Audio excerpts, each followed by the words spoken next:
C'est un spectacle rarissime qui se joue dans le ciel depuis hier et qui sera à son paroxysme le 21 décembre lors du solstice d'hiver. Il s'agit de la grande conjonction.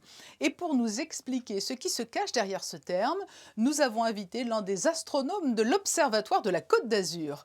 Bonsoir François Mignard. Bonsoir. Quel est ce phénomène appelé la grande conjonction?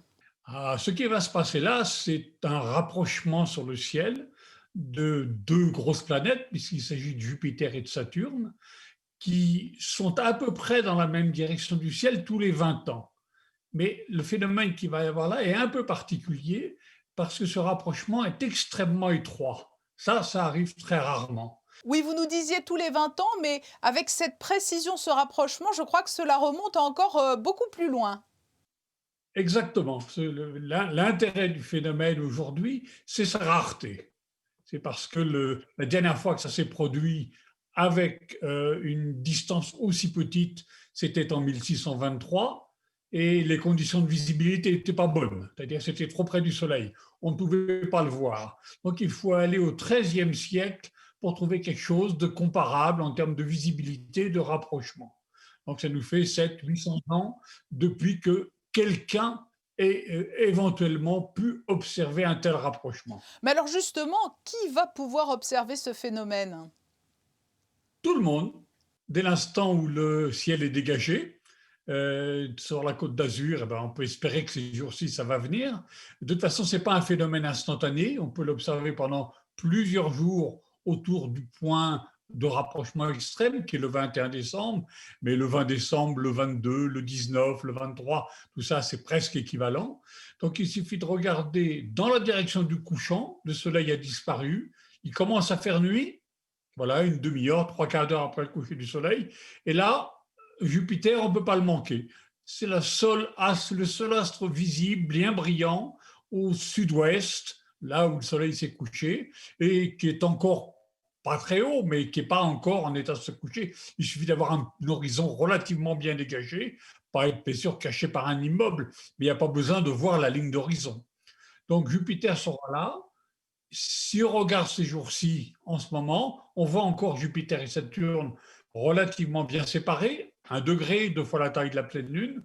Mais quand on va s'approcher du phénomène, le 21 décembre, le rapprochement sera tel qu'à l'œil nu, ça va être difficile de continuer à voir deux objets. C'est-à-dire, Vont il apparaître faudra basculer sur un télescope? des jumelles, ça suffira. Un télescope, encore mieux, mais des jumelles sera suffisant pour continuer à voir effectivement les deux planètes. Mais à l'œil nu, compte tenu de l'éclat de Jupiter, qui est beaucoup plus important que celui de Saturne, et également du fait qu'on est relativement proche de l'horizon, ça sera difficile de voir deux objets, à moins d'avoir de très bons yeux. Et si on le rate cette fois-ci, il va falloir attendre un certain temps, hein.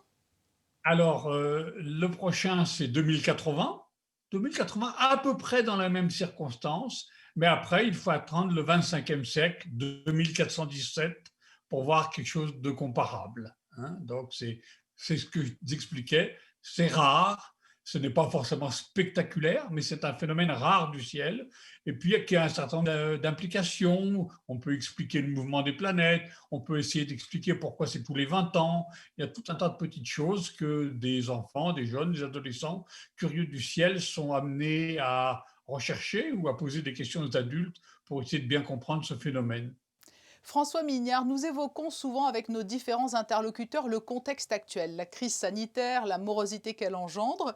Mais s'il y a bien une chose que cette crise ne pourra pas nous enlever, où que l'on soit, confiné ou pas, c'est de pouvoir regarder le ciel. C'est toujours un réflexe d'espoir et d'émerveillement à la fois.